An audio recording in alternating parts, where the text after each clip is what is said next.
জন্মের আগেই আমি মৃত্যুকে করেছি আলিঙ্গন।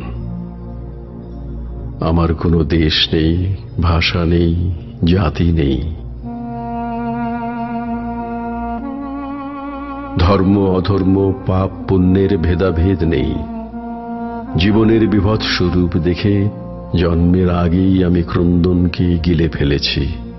আমার প্রথম নিঃশ্বাস পৃথিবীর বায়ুমণ্ডল একটুও বিষাক্ত করেনি।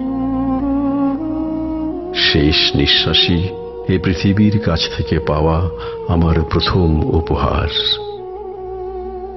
মা, তুমি আমার খেলাঘর, আমার স্কুল, আমার কফিন।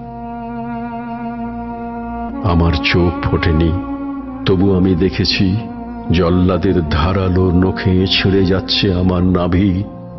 আমার কান তৈরি হলো না, তবু আমি শুনলাম স্কুলের ছুটির ঘণ্টা।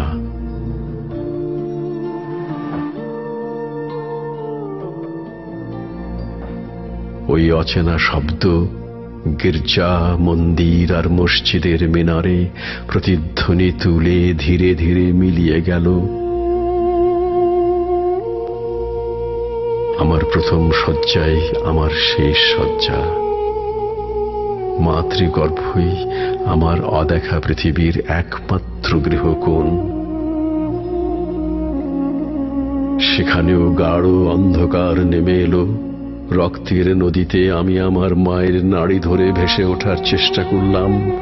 এই ছোট হাতে নরম আঙুলে আঁকড়ে ধরার মতো কিছুই পেলাম না।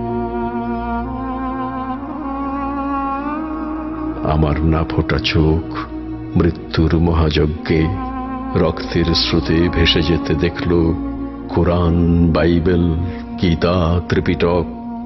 বর্ণহীন আমার প্রায়ান্ধকার পৃথিবীতে কোনো পুণ্য অক্ষরেরই পাঠ নেয়া হল না।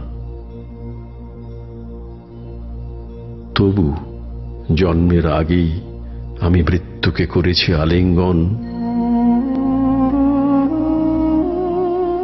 মাতৃগর্ভই আমার প্রথম কবর, কফিন ও চিতা। দাউ দাউ জ্বলে ওঠে মানুষের পৃথিবী। আমার কয়েক ফোঁটা রক্তে তার তৃষ্ণা সামান্য মেটে না।